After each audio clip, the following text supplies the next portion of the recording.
eventually burn themselves out or run out of steam. It unfortunately doesn't seem likely in this current climate where mis and disinformation is halfway around the world essentially while the truth's still tying its laces. So the aim today then is just to create a space that's constructive, reflective, and inclusive. We recognize that some of the issues that we're discussing, so racism, Islamophobia, and sectarianism particularly, they're really deeply felt and can be quite sensitive and probably triggering for people with lived experience. So if you need to take a wee minute, feel free to take a moment away from the screen. This is a place for solidarity, reflection, and shared learning, as well as constructive dialogue and thinking together about practical responses about this growing problem. So, as I said there, I just want to acknowledge the team that have worked really hard behind the scenes to pull this together, particularly Caroline, Bronwyn, and Stephen from Coolov and the Centre for Global Education. The team will be monitoring the chat and I'll be keeping a wee eye on it myself. So that'll, if you want to put in any questions, any suggestions, please feel free to make use of that function. And we might get you to fill out a wee feedback form at the end as well. Your feedback would be much appreciated. Um, so yeah, I'm delighted to introduce my colleague, Dessie. He is the author of the CAJ report Inciting a Pogrom, Social Media and Racist Disorder in Ballymena and Beyond during summer 2025. It's a really timely piece of research and it built upon our first publication on this issue back in May. So the first publication, it kind of came at a time where there was a wee bit of hesitancy to brand these activities as far right or organized, coordinated acts of hate, essentially.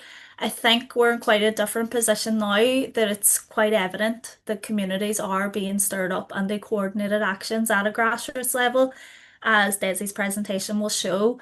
So it examines how online mis and disinformation and anti-immigration narratives have contributed to a wider wave of racist disorder in Ballymena and further afield. These narratives spread quite quickly and they shape the context that migrants and ethnic minorities exist in across the island of Ireland, causes displacement, fear, and really a sense of lack of belonging.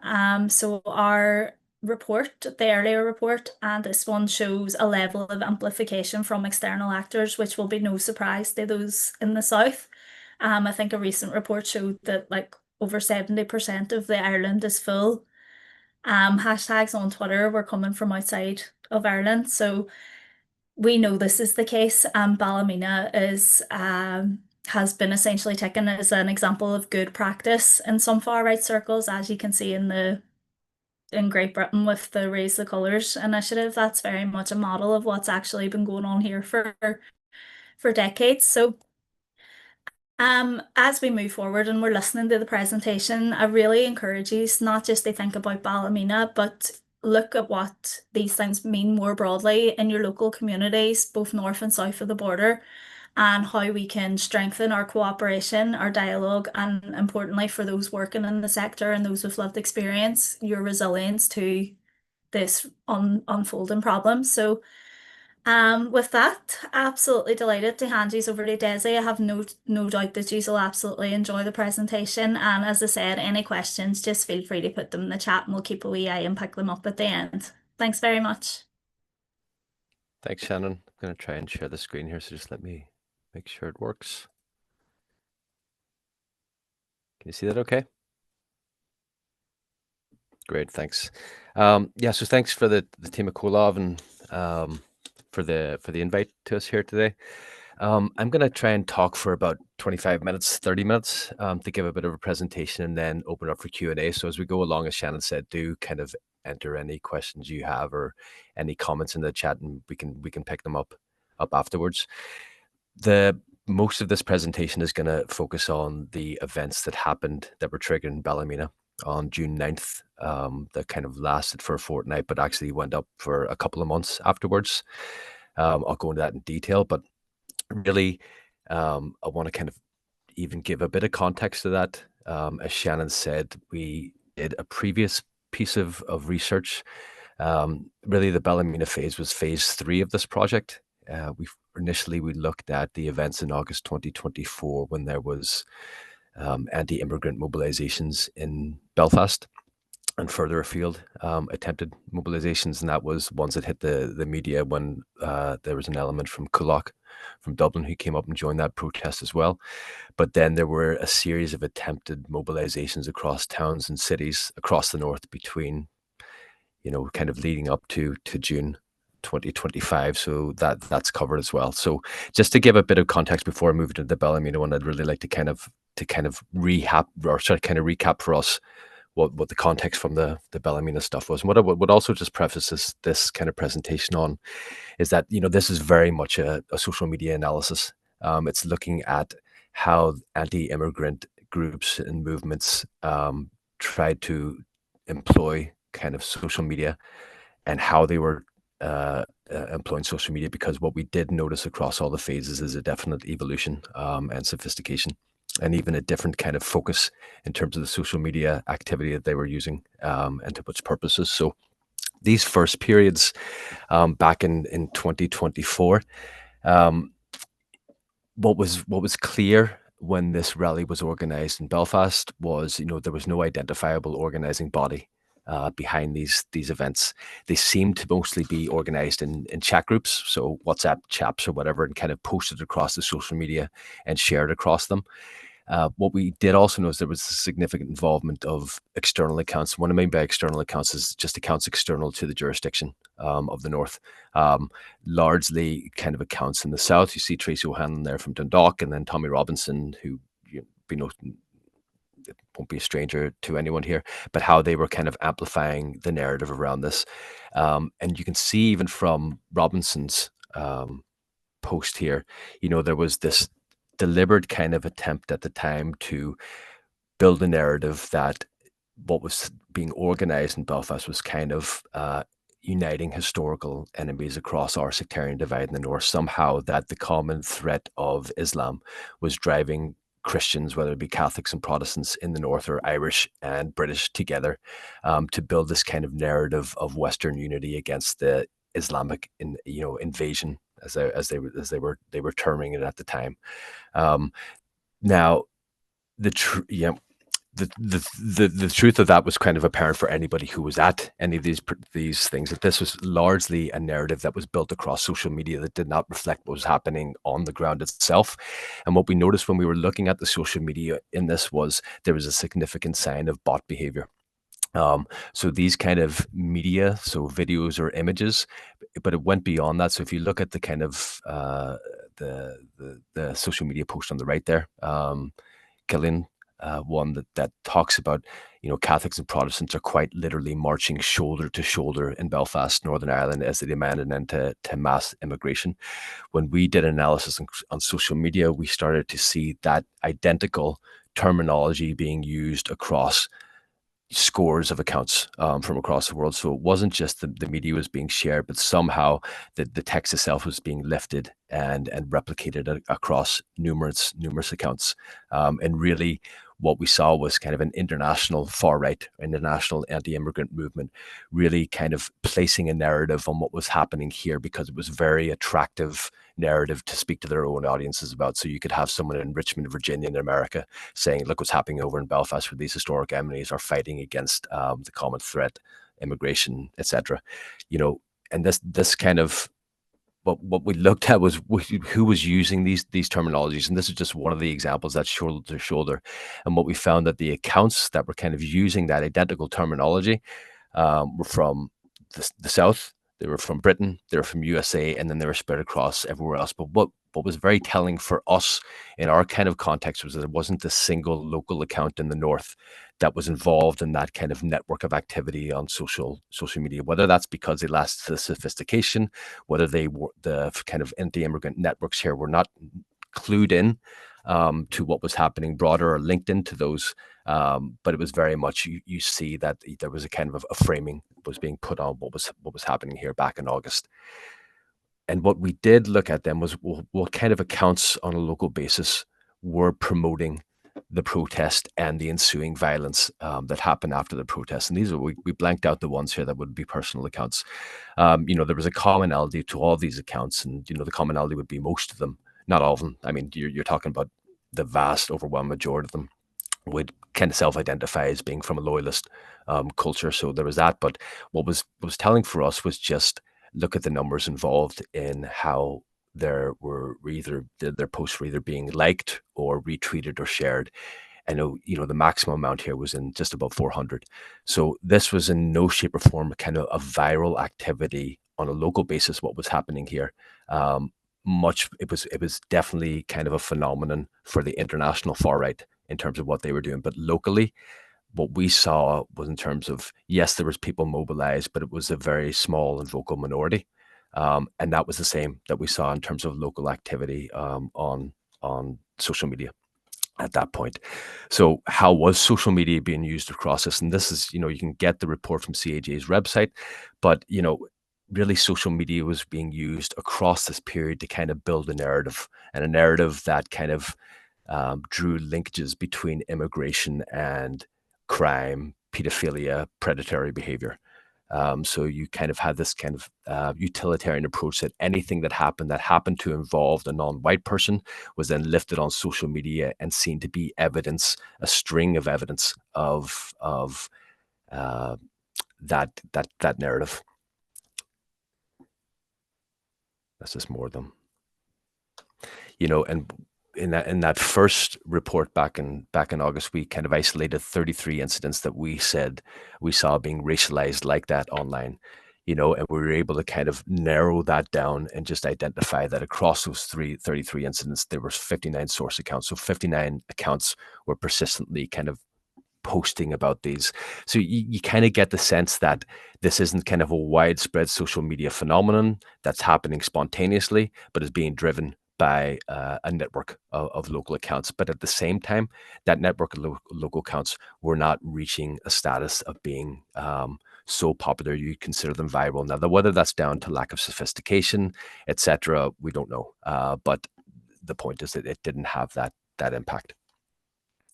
So then looking at Ballymena, and I'll just kind of very quickly kind of recap the kind of trigger incidents, or the alleged triggered incidents that kind of kicked the activity off. But just on the January 8th, there was a court case, and there was alleged sexual assault of a teenager by two teenage boys in Ballymena. That story was racialized from the start due to the ethnicity of the boys, who were Roma. On the evening of June 9th, there was a peaceful protest advertised and mobilized in Ballymena. During that protest, masked men emerged from the crowd, attacked houses of Roma community, and set them alight, essentially burning families and entire communities out of the city of Ballymena. That kind of set off protests and riots across the north. So places there's Ballymena, spread to Belfast, Coleraine, Lisburn, Carrickfergus, Antrim, Newton Abbey, Portadown, even parts of Derry and Newry as well. So when we were looking across that period, we wanted to see, well, how is social media being used? Or one thing is, what was the general reaction across social media? So what was the responses we were seeing across social media platforms? In the first phase, we saw that the kind of social media was used really as a narrative building tool, or kind of some kind of amplification tool.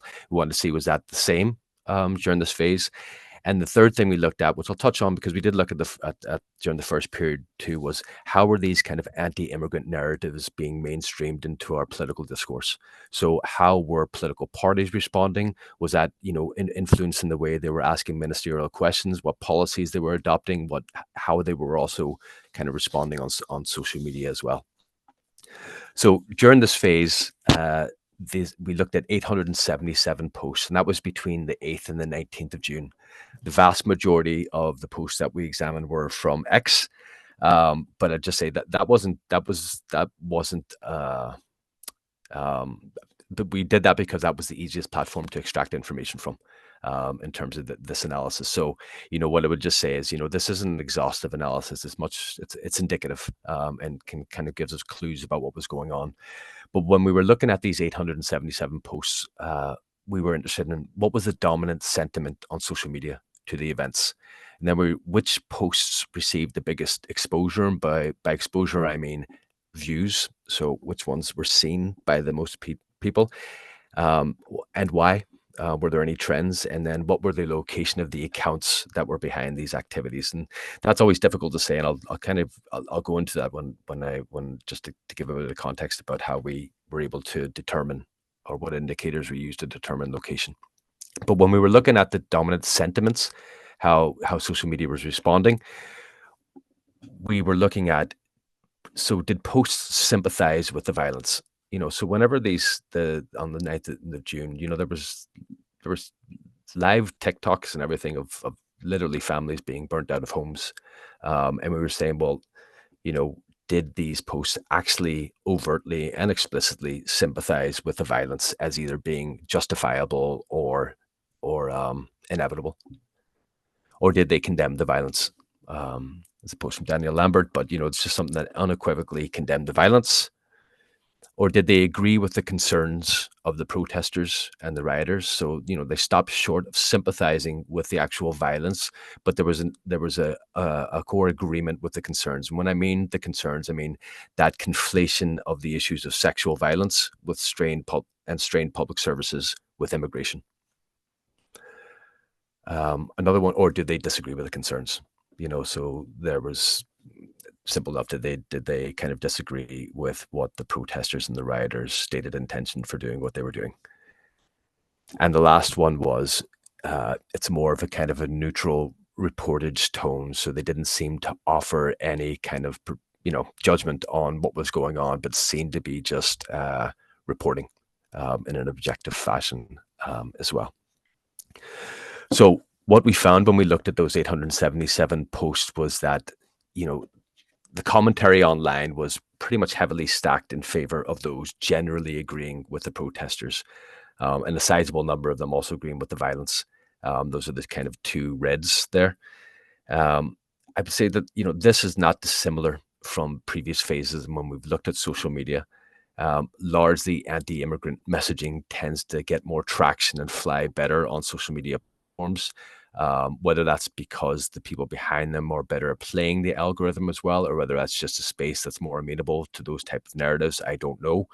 But we always kind of draw a caution. I think we did more of a comparative study in the first report, just making being careful that you aren't conflating social media activity with the public square. This is an area that's heavily governed by algorithmic and non-transparent kind of algorithms which push content. So because it's scoring high on the algorithm does not necessarily mean that the majority of people actually agree with that. But when we looked at this, we are looking at 877 posts. We're not looking at, well, which ones of those posts actually were viewed most, so which ones had the most impact. And we're able to kind of develop popular narratives that flew online. So what we did is we isolated the top 5% performing posts, and ran a deeper analysis on them to get a sense of, well, what were they saying and who were behind the accounts. And this is them here. So I suppose a few things to note when we looked at the top performing posts and the location. It generally followed the same trend as the 5%, or as the 877 posts, but this time, still in red here, you get the Irish North accounts, still not performing massively when it comes to either supporting the violence or agreeing with the concerns. This time around, there was a prevalence of British accounts, either sympathizing with the violence or agreeing with the concerns. I think what differentiated last August with the Ballymena incidents, I'd say that this one had a distinctly loyalist feel to it. And that was seen to be in kind of tandem with the kind of movements that were happening across the water, predominantly in England. There was also a significant reduction in Southern Irish accounts posting successfully about what was happening in the north. That could be because the identification with Ulster and British loyalism. But there was also a distinct lack of that narrative of British and Irish uniting against a common enemy. That narrative was largely disappearing from the popular kind of social media activity as well. One thing we'll touch on briefly here, because I think this goes into how the different actors are using social media, is we kind of drilled into this reportage kind of because it was such a main. I mean, in this one, it was over 40% of the posts of the top 5% were seen to be kind of just reporting. And when we drilled into, well, who are the people behind this? We suddenly saw that Tommy Robinson, who would obviously clearly identify as being within and even leading elements of the anti-immigrant movement. Four of his six total posts were actually in the reporting part of this, and you can see the way that Robinson uh, is wording his tweets. So the locals of Ballymena have destroyed the homes of the migrants accused of sex attacks on teenage girls, which does seem to be simply reporting, not offering an opinion, seemed to be a factual kind of commentary, what was unfolding on the ground. But then, you go into the commentary below the tweet and you just get the most vile kind of racist anti-immigrant stuff. The same was happening with Mick O'Keefe, who's a prominent kind of anti-immigrant tweeter in the South. Same thing, the kind of tonnage that he's using. Things are beginning to heat up in Ballymena. People have taken to the streets demanding migrants could be removed from the area, blah, blah.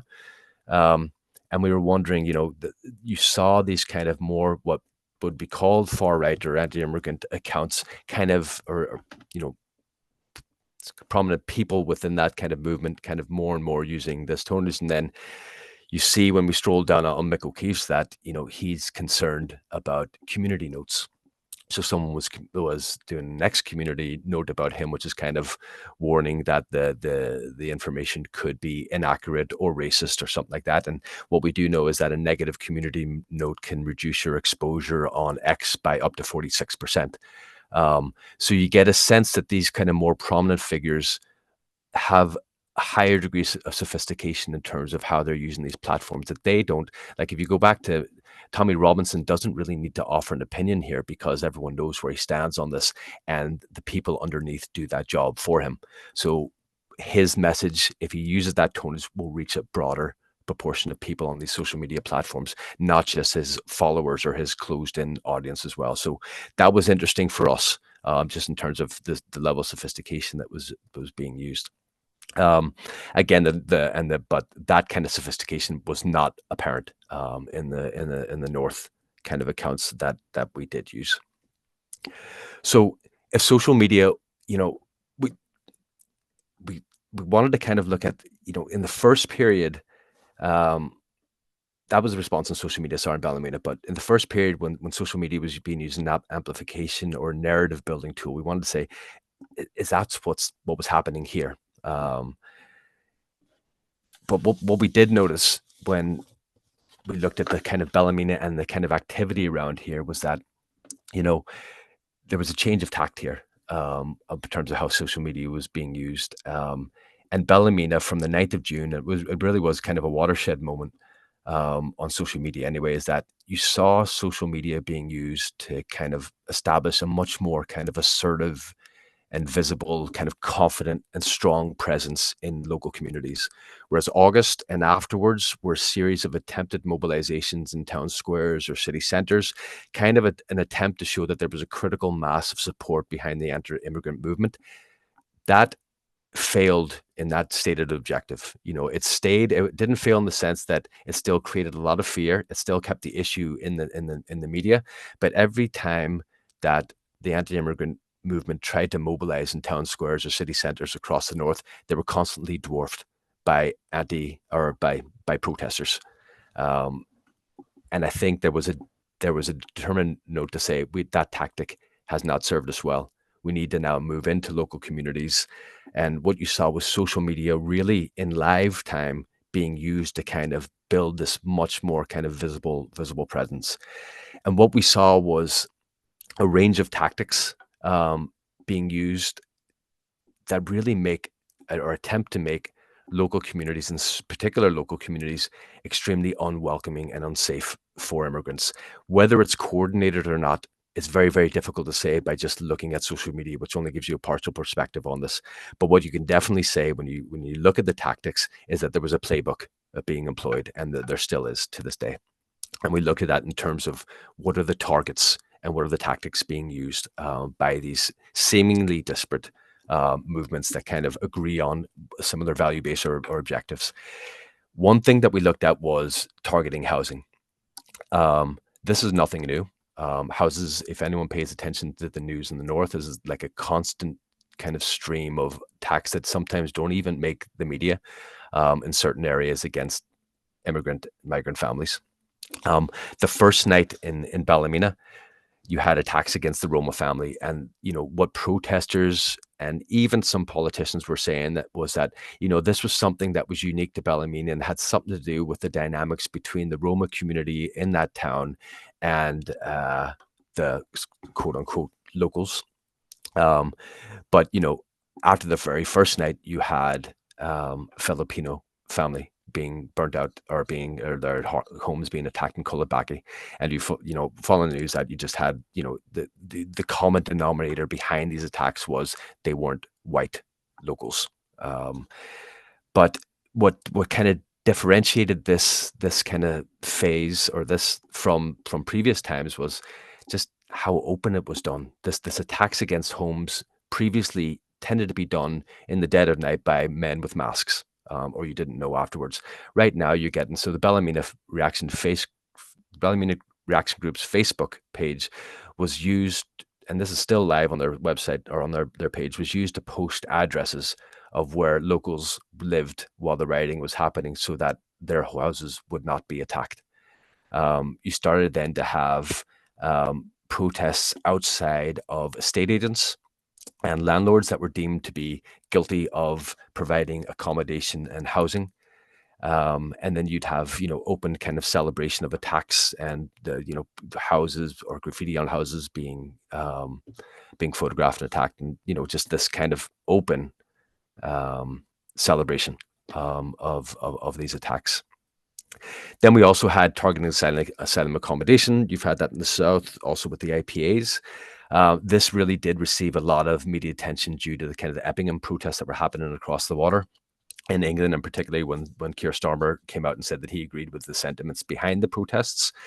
There had been protests in Bangor at the Marine Court Hotel, happened for a long time, but then you also had a series of kind of attempting to locate and put pressure on accommodation that was provided by a group called Mears Housing, and they're basically hold the contract with the UK Home Office to house asylum seekers in local communities as well. So there's on social media was used to kind of shine the spotlight on Mears Housing in different areas, and also all of a sudden these sites grew up like identifying houses of multiple occupancy in areas. Now, these sites never talked about houses of multiple occupancy when they were fighting for housing rights previously. But the apparent danger with these HMOs is that they started to basically house asylum seekers as well. But what do you get a sense with the housing and the asylum accommodation is a continuous attempt to squeeze all accommodation options for asylum seekers in particular communities. Then we had targeting of businesses. This kind of one, I know we've seen this in the south as well, but it happened across the water. But attempt to kind of boycott Just Eat and Deliveroo drivers because they said that they employed quote unquote kind of illegal immigrants, undocumented immigrants. Then they kind of moved on to target distributors who provided foods to be delivered from these outfits. So there was kind of sustained protests outside of McDonald's that kind of then escalated into intimidation of non-white workers in McDonald's who were working in security. There's also attempts to kind of pull people out of cars outside of the McDonald's as well. All of this kind of live streamed on social media as well. And then on the right, this even then kind of moved into vigilante patrols. This is an area in East Belfast where they were identifying non-white drivers, asked them to come out of cars, questioning them, intimidating them. What are they doing in the area as well? And again, this was not being done in secret. This was being done videoed, sometimes live streamed or sometimes posted after the event as well. And this is, this Ballymena about 1 month after the protests in July when Roma business was opened up, and this was the car wash, and the groups were able to just block the entrance, so no car could get in or out of the business while the police stood by and observed the entire time. Then we had targeting places of worship. I'll go through these now because I'd like to move on to questions quite soon. But places of worship, alleged attack. There was a device that was thrown into the Belfast Islamic Centre in June while people were praying, had to be evacuated. There was churches, this is in the Shankle Road, that says things like Allah out, pedo out. This is a Coptic Christian church as well, not a... and then one on the bottom right here, which says things like asylum seekers will be shot.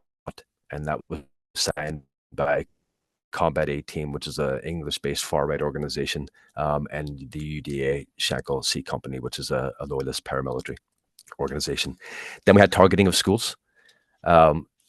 So we saw a number of school incidents, and this is the kind of a common type of thing where you get this it's quite incredible to understand how this flies. But basically, ISIS were going to come into primary schools and behead children. This found kind of local adopters, and it kind of led to this kind of thing. We shouldn't be bringing our children to school until in September. This was all in the August period to kind of build anxiety around the school community, and that then did lead to these kind of adults in high-vis bibs in some areas accompanying children to school and from school afterwards, because apparently they were not safe from immigrants in their communities. And that actually did start to take place in some areas of West Belfast. And then the most kind of visible thing that we've seen is the targeting of public spaces. And this was the kind of a vigilante phenomenon, where there's vigilante patrols that were set up. And, the vigilante patrols are not even shy about who they're targeting here. This thing here, when they talk about we need to be on the lookout for suspicious behavior. So things that could be used as fronts for something else, businesses like kebab shops, barber shops, nail bars, migrants who are clearly out of place in parks. And it's kind of led to this phenomenon where these things appear, these kind of pictures appear on social media. This says Rathcoole Park, 2 in the park, 3 at the bus stop, headscarves in black with no kids, no need to be there. This kind of trying to criminalize being non-white in public places and questioning your very legitimacy to be there. On the left here you have, which was posted to social media afterwards, it was a video of a homeless man being beaten by a vigilante patrol in the city centre. And this is kind of vigilante gang in East Belfast that patrol the streets, essentially just stopping non-white people, questioning why they're there, following them home, and then you get sustained intimidation afterwards. That's not to say all of these receive a lot of support, and they're constantly complaining about the lack of support they receive in these communities as well. But the fact that that's the whole point of this tactic, which is they're trying to carry out activities in certain communities that are extremely effective, but don't require critical masses of people to carry them out as well. And they have been very effective at doing that. I'll just run through this for a couple minutes, Shannon, okay?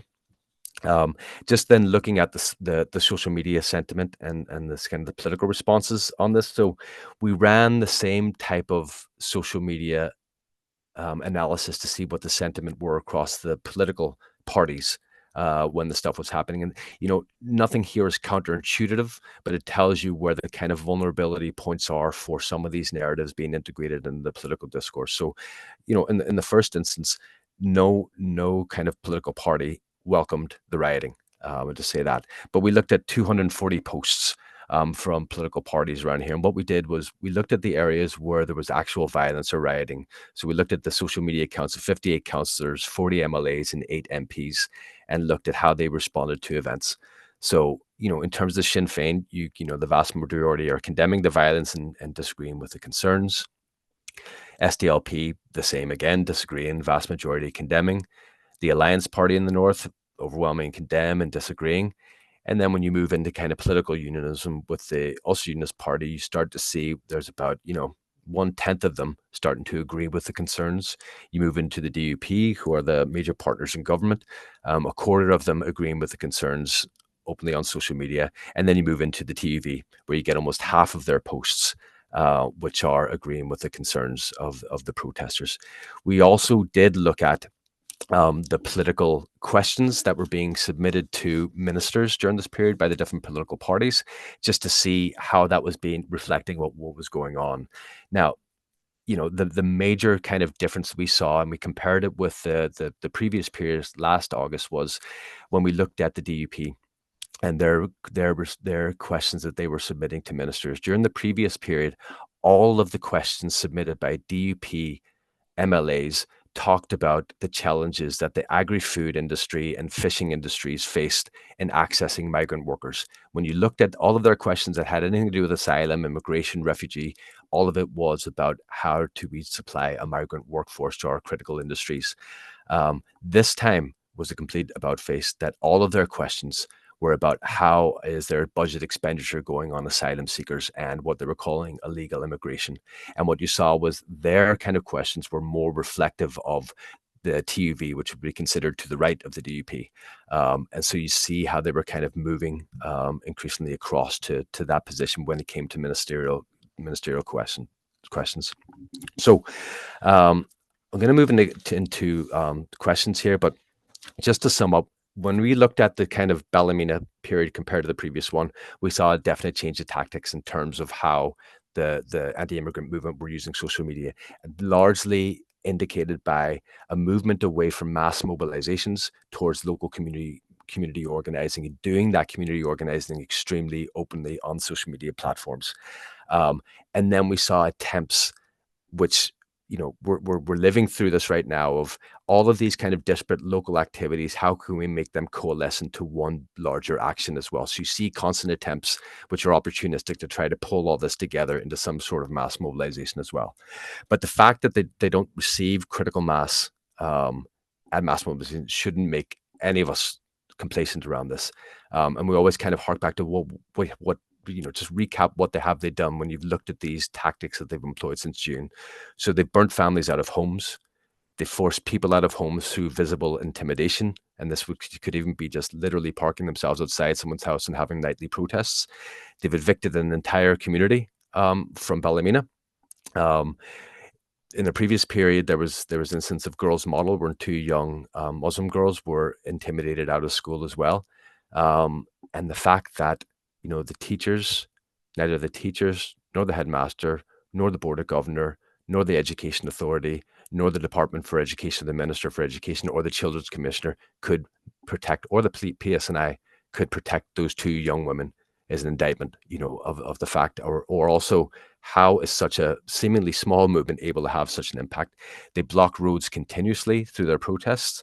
They block businesses. They've live streamed threats against workers. They patrol streets questioning white people, and they've gathered in mobs and attempted to pull people out of cars. And all this has been done in the open.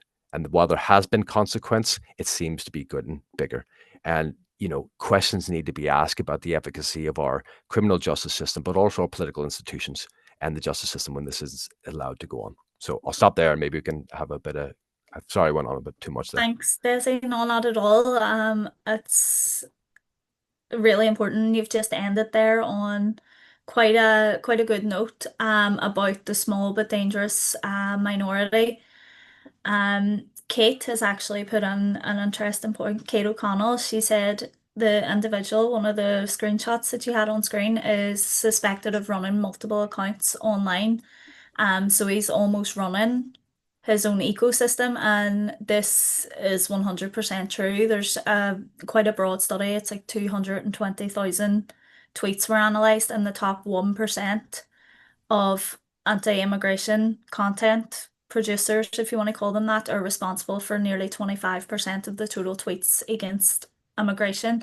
So they're controlling the online space, they're not controlling the offline space, but they're definitely causing impact. So in your view, Desi, how do we combat that? What's the civic society response? How do we support ourselves as people working in this space? How do we support the people that are affected by this? And what's your take on that? And folks, just before we close off today, I'm going to post a wee link and a QR code if you wouldn't mind just leaving a wee bit of feedback for us. But questions, just put them in the chat. Just because of the recording, we don't have any function for the camera or the mic. So work away in the chat and we'll pick them up as we go. Go ahead, Desi, if you have any thoughts. Yeah, I mean, I don't think there's any one answer to that, Shannon. I think that what the Equality Coalition in the North are leading on, really in terms of pulling together different civil society organizations to collaborate is one thing, because I think we each have strengths. Um, I think one thing that I've really kind of valued, and you will know that there will be informal and formal networks that are kind of monitoring a lot of this activity as well, but they really need to share information around this, or share intelligence around this, particularly on cross-border initiatives.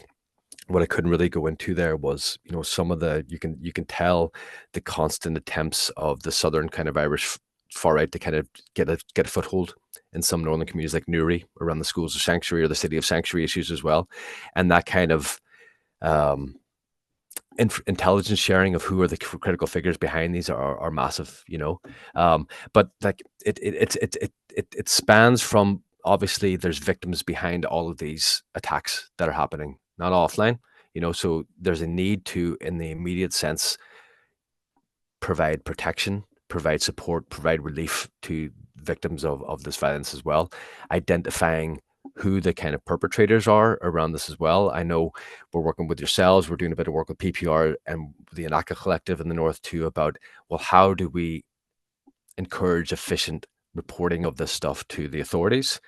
But as importantly to that, how are we monitoring the authorities' response? So, the closer you get to the ground, you get more and more discontent with the way the police are handling this at a local level. So, how are we monitoring that? How are we recording that? And then how are we bringing that to places like through political accountability mechanisms or through the policing board? Or how are we exposing sometimes the inactivity around this? And I could go on. One of the things that I think that we really need to keep a watch on is how the anti-immigrant narratives and that messaging is being sanitized and whitewashed and brought into the kind of political mainstream. And I think keeping a watch on the actions of political parties at council level, their own policies, or development of legislation or policy on a national level. And I think that's somewhere that needs to be really vigilant. Thanks, Dessie. And I think that resonates both north and south with the political shift to the right. And I think it's pertinent that our political leaders, both sides of the border, realise that if you're running a race with the ultra far right reform, maybe have a wee bit of a beacon of hope in the south with the election of Catherine Connolly, but no less, people are sliding to the right to try and retain voters. But when you're competing against the far right, people are just going to go for the real deal. We have a question here from Stephen. So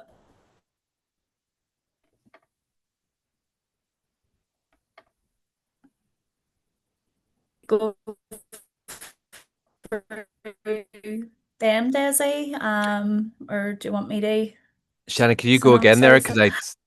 I can't hear you. Oh, my internet went there. I All so right. Stephen has asked, do we have any recommended actions on how we as civil society can mitigate or address this incitement to terror and racism? Do you want to go through the recommendations, or do you want me to, or You go ahead, Shannon. Can you? well, do synopsis. So, yeah.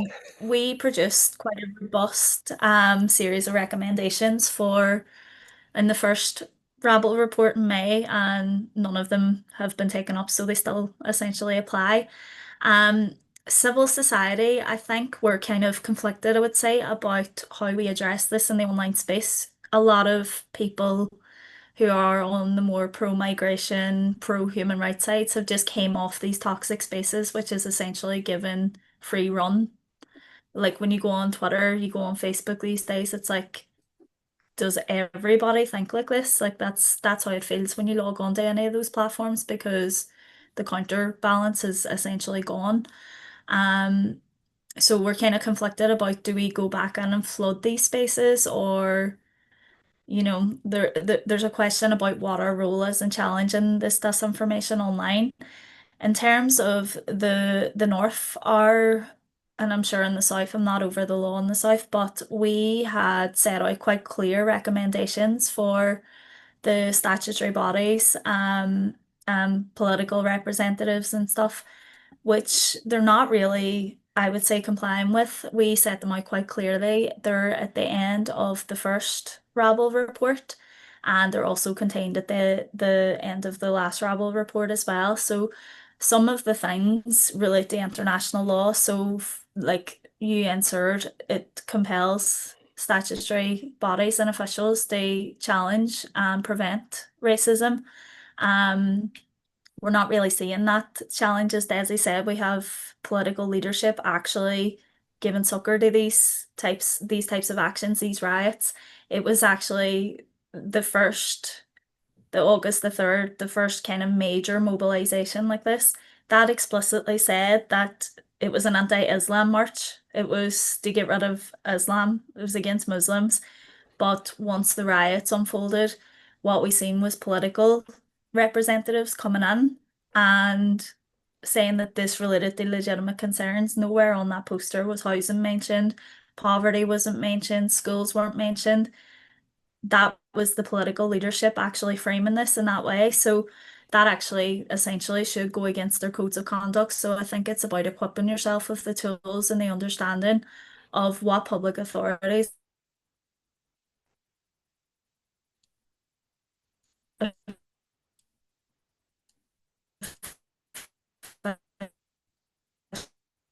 officials to this type of racist activity. Is there anything else you want to add more practically, Desi, for civil society? No, no, I think I mean, there are kind of recommendations kind of laid out, which kind of go what's, in terms of Yeah. legislative and policy interventions that could be made, but you know, you just kind of got to go back and I think it kind of links in with another question here about context, and every context is different, yeah, Mm. there's kind of a similar phenomenon in terms of the growing anti-immigrant sentiment and movements, but where that springs from, where it finds strengths, and how you combat it, I think is really a local issue that you kind of need to work with other ones in your community and broader network to kind of to develop some of those solutions. Does the peace building, this is from Sally Daly, does the peace building on the far right side of conflicts context create blind spots for engaging on these issues of systemic racism? I think, yeah, I would say so.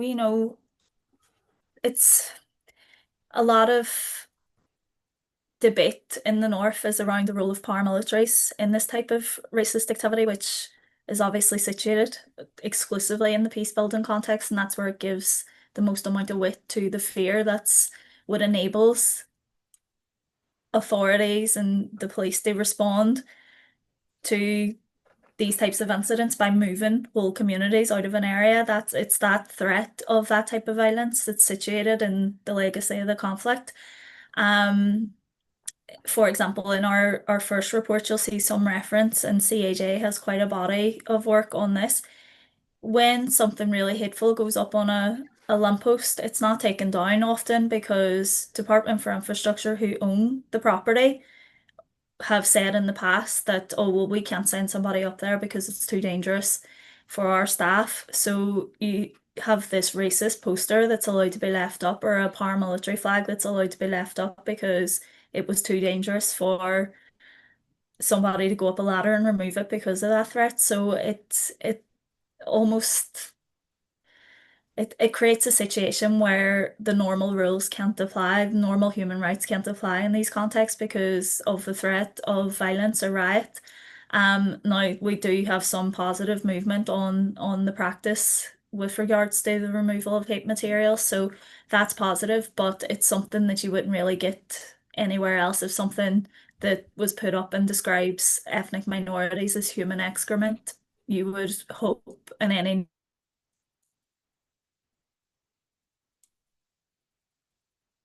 It's quite a tricky one in the north, that's maybe not the same in the south.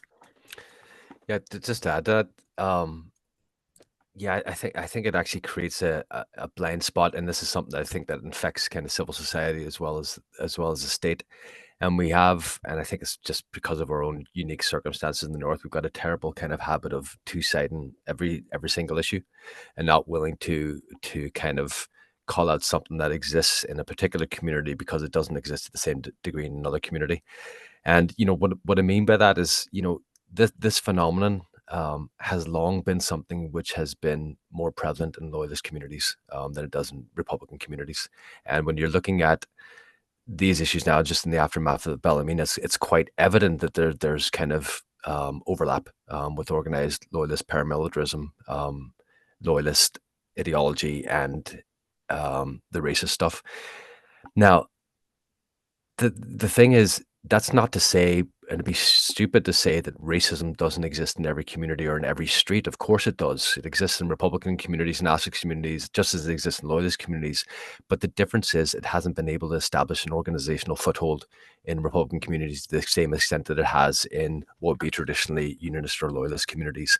That's just a factual judgment. And I think what you have to do is look at what are the dynamics that are happening in each community that make it more amenable to get traction in certain communities, or that resist it establishing a foothold in certain communities, because you need to then take different approaches or maybe learn from different communities about how to combat it, whereas just kind of that whole thing, it's a problem everywhere. We can't just say that because you're marking community, you're not marking community, you're looking at the dynamics that happen in that community to understand why it's a problem and how you tackle it, because a lot of the stuff that came out after Bellamy was that this is happening because of social and economic deprivation. Okay. And of course, some of these areas are marked by social and economic deprivation. But if you're looking statistically, Catholic communities are more likely to experience poverty. So the question isn't, we've got more poverty than you. The question is, well, why is it happening here and not here? It can't be just poverty if it's not kind of kicking off here and it's kicking off there. There's other things happening there. And I think, we need to take those kind of relativist blinkers off a little bit and kind of look at, factually follow the evidence here, where it's happening, where the dynamics happening, what is the response of both the civic and the political leaders in each community when a racist incident happens, because you see incidents that happen. For example, we've seen like in West Belfast, or, a racist incident happening and the whole community mobilizes seemingly within a half an hour or something like that against it happening somewhere else, and silence from civic leadership, silence from political leadership, and you need to kind of, I think we need to look at that. Thanks, Dessie.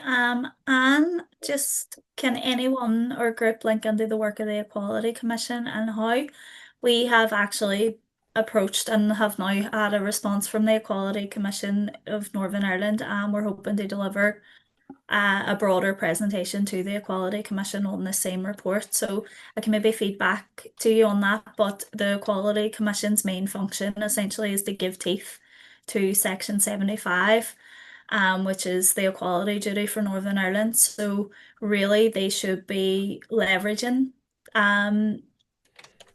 their authority over that statutory duty, and that is something that does relate in some ways to ensuring that racism doesn't take a foothold here, knowing that there are remedies for racist activity and whatever. So what we can do, we can feed back on that once we've delivered that presentation. Just to say as well, if there's any groups in here, we are on a dissemination campaign. So if any groups in here want to have us host a presentation at your place of work or whatever, we're more than happy to have a conversation about that. We do have a question about the socioeconomic disadvantage. Um, and do we have any suggestions for the global citizenship education sector to reach these most likely to be influenced? Rather than preaching to the choir, and it's quite true. A lot of the times that we're sitting in these conversations, it's already we're all on the same page. Definitely in the South, as Dessie alluded to there, there's definite differences in the communities here.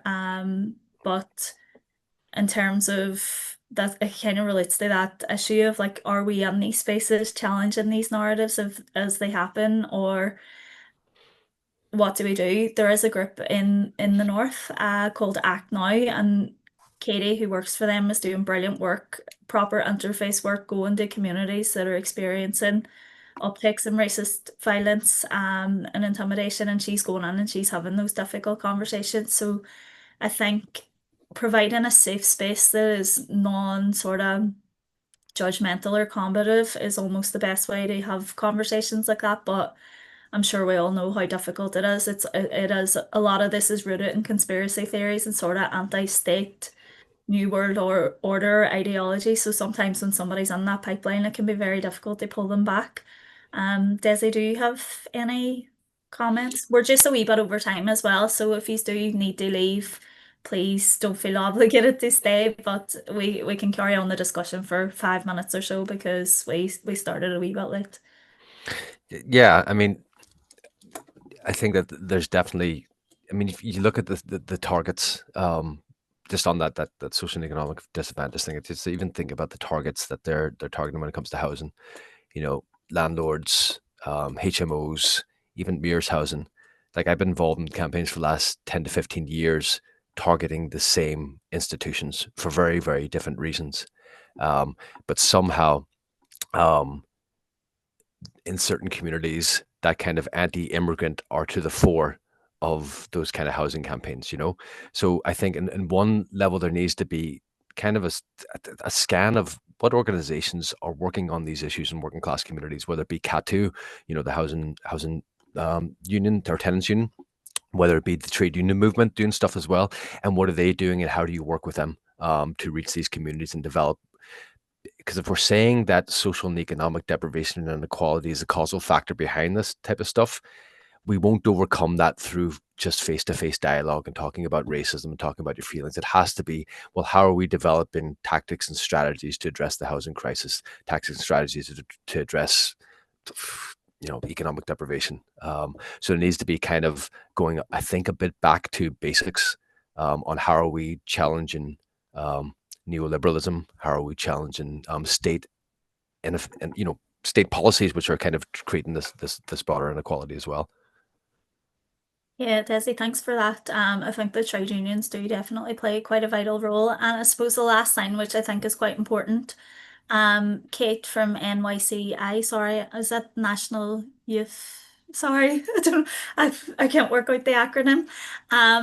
She says there are a couple of smaller Republican groups that are switching side now. So the IRSP in front of Publica, are coming out on the side of the anti-migrant protests in City West, and you're afraid that there's a wee bit of a shift happening. That's definitely worrying. We have seen National Youth Council of Ireland, thank you. We've seen even in the north, there's like it's violent skirmishes between the groups. So in West Belfast, there is, I think, Desi, do you know the name of it? Is it the Republican Socialist Front or Socialist Republican Front? That have been like doing surveillance work on far right actors in nationalist communities, and they have been pipe bombing the people that they have found out to be spreading harmful far right narratives or attacking people in the community. So this is again probably more evident in the post-conflict context, but like now, it's like what happens here is this the risk of destabilization because we have all sorts of groups attacking each other over whether they're anti-immigrant. Like I don't know, Desi, do you have any further thoughts on that? Yeah, I think it's just about, you know, there is a vacuum. If there's not a visible and present kind of pro-immigrant rights movement or anti this stuff, you know, that starts locally, and that vacuum can't be filled. Um, it has to be filled by kind of positive voices that are kind of going to the core of the issue, you know. Yeah. And ideally, a proper justice response to prevent the sort of development of parallel justice systems of one communities. So, yeah, I think let me just check. I haven't missed anything. Collective action, absolutely, Sally. Yeah, I think that's all the questions. Hopefully, we haven't missed anybody. But everybody, thank you so much for giving an hour of your time, especially over what tends to be the lunchtime period. So we're really grateful for the insightful contributions. And as I said, myself and Desi were on a dissemination campaign. So if you want a wee presentation, whether online or in your place of work, we would be more than happy to facilitate. So just give us a wee shout. Maybe we'll put our emails in here. Yeah, I'm more than happy for anyone to contact about anything as well, you know. Okay. You can contact me directly and I'll get you all linked up if you want a wee call. And please fill out the feedback form if you haven't already. It really helps Kulov and the Centre for Global Education. But thank you all so much. And yeah, collective action's the way forward. So hopefully see more of these again. And Caroline, do you just want me to end this call here or? Yeah, that's fine, Happy Shannon. Thank days. you very Thank much. you so much to Caroline, Stephen, Thanks, and Brendan everyone. as well. Take care. Bye bye.